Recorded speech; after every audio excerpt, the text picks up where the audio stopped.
नमस्कार, आप सुन रहे हैं A1 रेडियो बदलते वक्त की आवाज। आज तारीख है 19 अप्रैल, दिन है मंगलवार। खबरों को विस्तार से सुनेंगे, लेकिन आइए पहले सुनते हैं इस वक्त की कुछ प्रमुख सुर्खियां। भारती सिंह ने ट्रोल करने वालों को दिया करारा जवाब, कहा मैं बेबी को फीड कराती हूं। आर माधवन के बेटे वेदांत की जीत पर प्रियंका चोपड़ा ने दी बधाई, अभिनेता ने ऐसे किया रिएक्ट। अगले साल रिलीज होगी प्रियंका चोपड़ा की film it's all coming back to me. Sam Heughan के साथ आएंगी नजर। केजीएफ 2 की आंधी में उड़ी फिल्म बीस्ट, छठवें दिन वर्ल्ड वाइड हुई बस इतनी कमाई। आजमा फल्ला पर टूटा जीशान खान का गुस्सा, उठाया हाथ, बोले टुकड़े कर दूंगा। अब आइए खबरों को विस्तार से सुनते हैं। कॉमेडियन भारती सिंह हाल ही में मां बनी है और उन्होंने एक प्यारे से बेटे को जन्म दिया है। भारती सिंह ने अपनी गर्भावस्था के दौरान भी लगातार काम किया था और बच्चे को जन्म देने के महज 12 दिन बाद ही वो दोबारा अपने काम पर वापस आ गई। जिस तरह से भारती सिंह मां बनने के बाद भी अपनी निजी और पेशेवर जिंदगी को संभाल रही हैं, उसे देखने के बाद कुछ यूजर्स ने उनकी तारीफ की तो वहीं कुछ को ये रास नहीं आया और वो उन्हें ट्रोल करने लगे। अब भारती ने इन सभी चीजों पर अपनी प्रतिक्रिया दी है और उन्होंने ट्रोल करने वालों को करारा जवाब दिया। भारती ने लोगों के कमेंट पर रिएक्ट करते हुए कहा कि अरे बेबी को छोड़कर आ गई, वो इतना छोटा है, मैं अभी भी बेबी को फीड कराती हूँ और वो मेरा ही दूध पीता है। और घर में इतने सारे लोग हैं, दादी नानी बुआ मौसियां, तो बच्चा सुबह से शाम को मेरे हाथ में आता है। तो मैंने बोला मैं शूट करने जाती हूँ तो बच्चा बहुत खुश है और सब लोग उसके साथ हैं और मस्ती में है, एंजॉय करते हैं। कोपनहेगन में डेनिश ओपन में पुरुषों की 800 मीटर फ्री स्टाइल तैराकी स्पर्धा में स्वर्ण पदक जीतने के बाद आर माधवन के बेटे वेदांत माधवन की लगातार प्रशंसा हो रही है।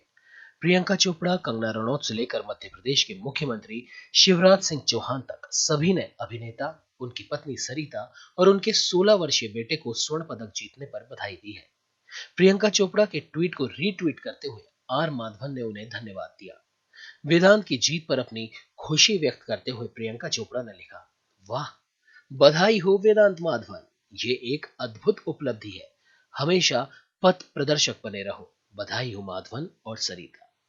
उन्हें जवाब देते हुए आर माधवन ने ट्विटर पर लिखा, वाह, बहुत बहुत धन्यवाद, मुझे समझ नहीं आ रहा कि मैं क्या कहूं, हम बहुत उत्साहित हैं, भगवान की कृपा है और आपको धन्यवाद प्रियंका चोपड़ा, आप सबसे अच्छी हैं।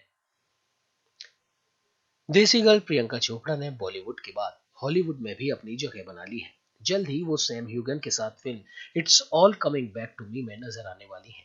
फिल्म का नाम 1996 में आई एल्बम फॉलिंग इनटू यू के एक गाने के नाम पर रखा गया है। इससे पहले फिल्म का नाम टेक्स्ट फॉर यू था, जिसे बदल दिया गया।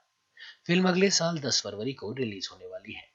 सैम ह्यूगन ने अपनी और प्रियंका की एक तस्वीर इंस्टाग्राम पर साझा कर लिखा था, film it's all coming back to Me शानदार प्रियंका और सिलीन डियोन द्वारा दिया गया संगीत के साथ 10 फरवरी 2023 को रिलीज होगी। हालांकि कुछ देर बाद ही सैम ने अपने इस पोस्ट को डिलीट कर दिया, लेकिन फिल्म की रिलीज के बारे में मिली जानकारी से फैंस काफी खुश हैं। सैम ने इससे पहले अपने एक इंटरव्यू के दौरान कहा था कि प्रियंका काफी सुंदर और अच्छी इंसान है। देश भर में इन दिनों साउथ फिल्मों का बोलबाला है। पुष्पा, आरआरआर और फिर केजीएफ चैप्टर 2 की अपार सफलता ने यह साबित कर दिया है कि अब साउथ इंडस्ट्री किसी एक क्षेत्र में नहीं बल्कि पूरे देश में लोकप्रिय हो चुकी है। इसी क्रम में बीते दिनों साउथ सुपरस्टार विजय की एक्शन कॉमेडी फिल्म बीस्ट ने भी सिनेमाघरों में दस्तक दी। कन्नड़ सुपरस्टार यश की फिल्म केजीएफ चैप्टर 2 से एक दिन पहले रिलीज हुई फिल्म बीस्ट बॉक्स ऑफिस पर अपनी छाप छोड़ने में नाकाम रही। फिल्म ने पहले दिन तो दर्शकों को अपनी ओर आकर्षित कर लिया, लेकिन फिर रॉकी भाई और यश की केजीएफ 2 की आंधी में फिल्म कहीं खो सी गई। हिंदी बेल्ट में यह फिल्म कुछ खास कमाल नहीं कर पाई। हालांकि विजय की यह फिल्म अपने घरेलू बाजार में अच्छा प्रदर्शन कर रही है।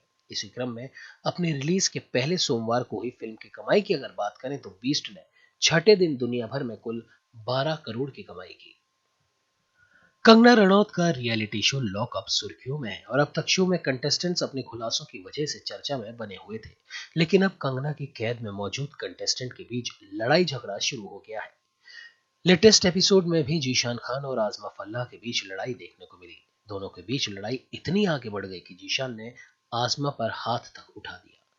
दरअसल आजमा फल्ला ने जीशान खान की गर्लफ्रेंड रिहाना पंडित के लिए भला बुरा कहा था। इस वजह से जीशान भावुक भी हो जाते हैं।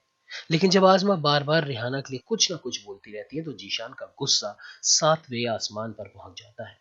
आजमा की बातें सुनने के बाद जीशान उनका सूटकेस उठाकर यार्ड एरिया में फेंक देते हैं। वो आजमा फल्ला को धमकी देते हुए कहते हैं कि उसे बोलो चुप रहे, मैं उसका मुंह पकड़कर उसके जबड़ों को अलग कर दूंगा और टुकड़े कर दूंगा। इतना ही नहीं, जीशान आजमा के चेहरे पर झाड़ से मार देते हैं और उन्हें जोरदार धक्का भी देते हैं। जीशान की हरकत देखकर जेल में मौजूद बाकी कंटेस्टेंट भी भड़क जाते हैं और उन्हें शांत करवाने की कोशिश करते हैं।